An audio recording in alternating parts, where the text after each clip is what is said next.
ভূতের ছায়া মাছ ধরার ঘাটে। বর্ষাকালের শেষ দিকের সময় গ্রামের পাশ দিয়ে বয়ে যাওয়া বড় খালটায় তখন প্রচুর মাছ ওঠে। রাতের আঁধারে অনেকেই সেখানে জাল ফেলে বা ছিপ নিয়ে বসে।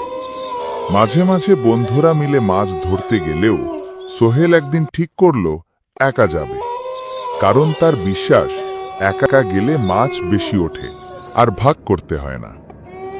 সেদিন ছিল অমাবস্যার রাত।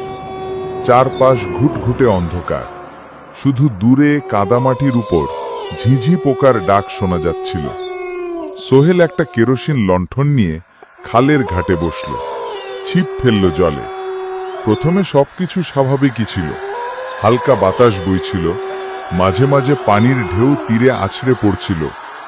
হঠাৎ সোহেল খেয়াল করল যে পানির ওপরে যেন একটা কালো ছায়া ভেসে বেড়াচ্ছে।